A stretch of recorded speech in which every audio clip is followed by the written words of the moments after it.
Welcome aboard. We'll be leaving shortly. Our estimated time of departure is 1400 hours. Now, we've unloaded 300 containers and loaded another 100 containers back on board. And now we're setting a course for Lisbon. The pilot, he should be on board any moment, and then we'll be heading off along the Western Scheldt and out into the Channel.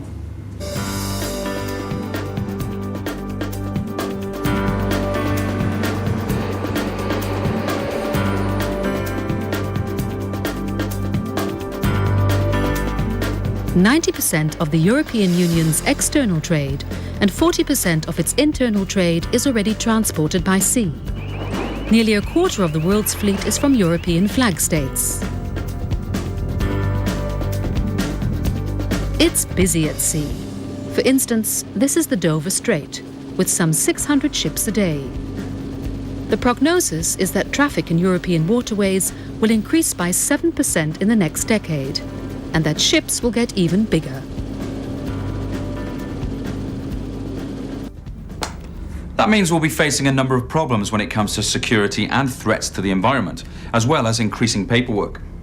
For instance, a number of days ago, this ship had to wait for 3 hours before it could unload. It took 3 hours to go through all the formalities. 3 expensive hours. And it's going to get worse unless this problem is addressed. Because the maritime community is asking for more and more information, which means more forms and increasing paperwork, resulting in even greater delays. And we'll also see a rise in the number of ships with hazardous cargoes, oil, waste, chemicals, and all the related risks to the environment. We could just wait for something to happen and then respond, which was the case a few years ago with the Prestige, when its cargo polluted a number of European coastlines. But can we also take preventative measures, proactive and not just react? Can such risks be calculated in advance? It'll take him a long time to gather all the details for our trip to Lisbon and to prepare all the notifications for the relevant authorities. It's quite a job, because the information the harbour master requires is different from the information required by the health authorities. And the information needed by immigration is different to the information given to commercial parties within the port area. And then there's the information required by the pilot and the vessel traffic management, the VTM. And all these people want all this information at different times. Even though it's all sent by electronic data, it's time-consuming and laborious.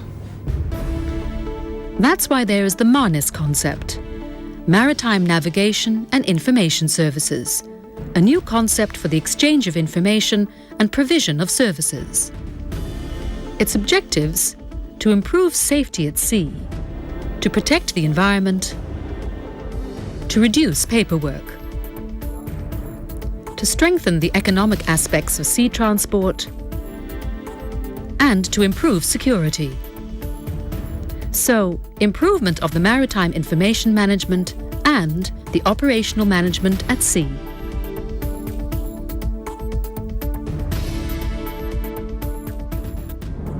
MarNIS is a new concept that integrates and streamlines a lot of existing information flows and processes, and in doing so creates new opportunities and provides sustainability.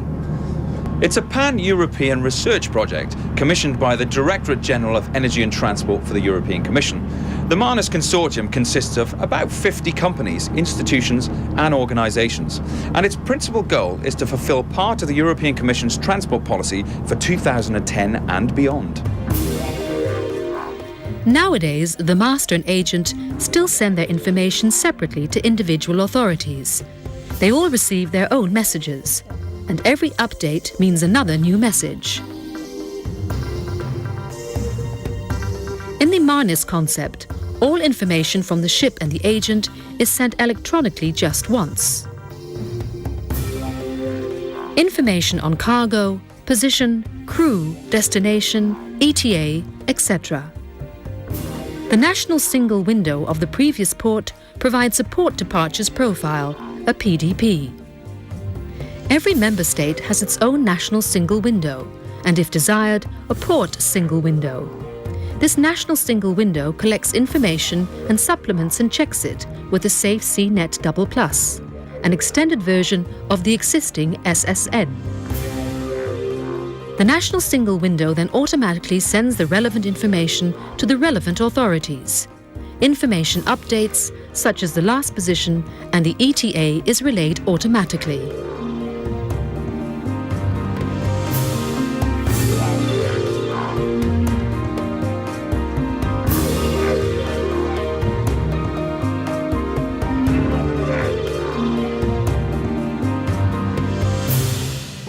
So, everyone receives specific information and it's more reliable information.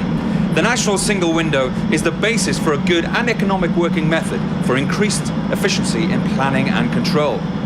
MarNIS will be implemented by 2020 and will take full advantage of the latest communication technologies available.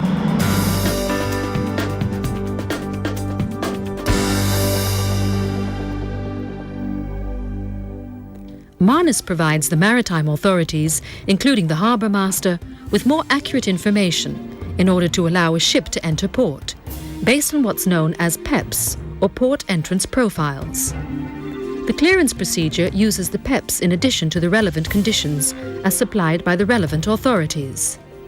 This provides insight into the state of the ship, its history, possible hazardous cargo, information on health issues and credentials of the crew, environmental and immigration aspects. The authorities have more accurate and tailor-made information at their disposal to help them decide whether a ship can enter port area or not, or under certain conditions. That means improved risk management and more efficiency at every port, big and small. For instance, if a European import cargo has been inspected in Lisbon, then it no longer needs to be inspected in Genoa. That not only saves time and capacity for the authorities, but it also means the ship can start loading or unloading sooner.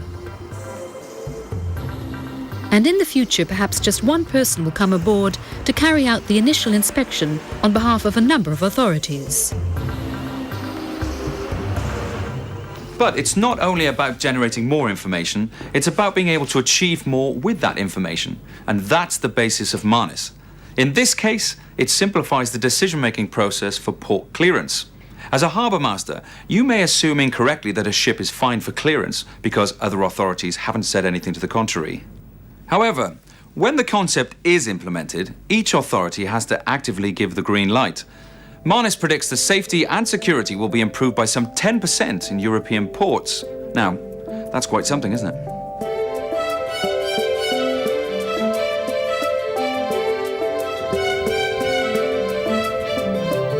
The VTM toolkit has been developed for MarNIS to provide an additional service to ports. It can indicate the facilities needed for traffic management and planning at every port, whatever the size. Even today, the ETAs relayed to European ports are still not accurate. A couple of hours difference is no exception.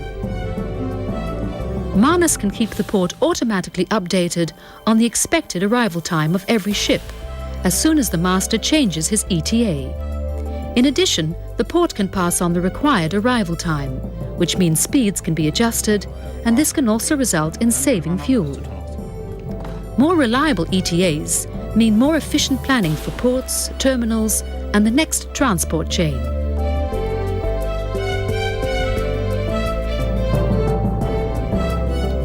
For marginal ships, the pilot will have online updated accurate data of the seagoing vessel regarding the space under the keel at any given time, in any given place, plus the direction and speed of the current and wind. This personal pilot unit is called PODES.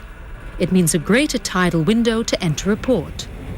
That means more options regarding bigger ships without expensive dredging investments having to be made. Key to the MarNIS concept is the MOS Centre. MOS stands for Marine Operations Services, and it's a combination of current SAR and VTM facilities.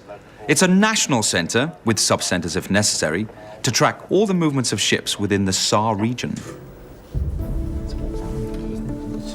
The MOS Centre has an up-to-date risk value of every vessel, on the basis of which it can carry out practical risk management, proactively. This risk value is based on vessel and cargo, previous inspections, information on weather and tide, distance to the coast, and the sensibility of that coast.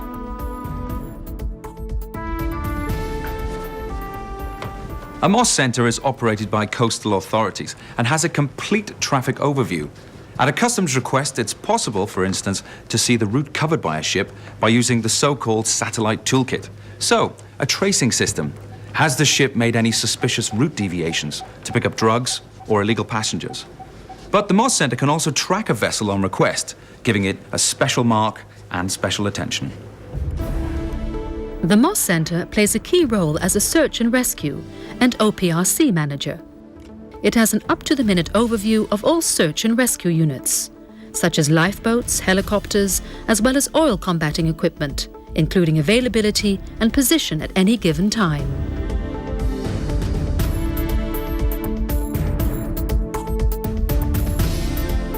If a calamity occurs, the MOS Centre is able to predict where an oil spill is at risk of polluting a country's coast, or the coasts of adjacent countries, and display this using web map services.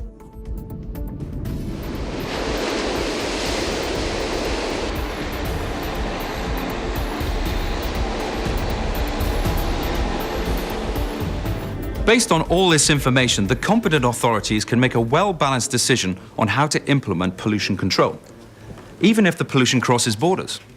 And in order to do this, MarNIS has a hierarchic structure whereby one authorised person can act quickly and decisively for a number of authorities.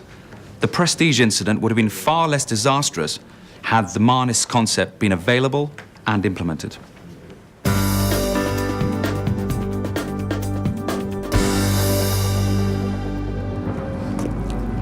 MarNIS is a new concept, and it combines existing standardized and streamlined services, and in doing so, provides all kinds of new opportunities, services, and procedures. Current professionals will be trained on how to implement MarNIS and become, for example, MOS operators, a combination of SAR and VTM functions, but with new powers and responsibilities. But MarNIS also requires European laws and regulations to be standardized.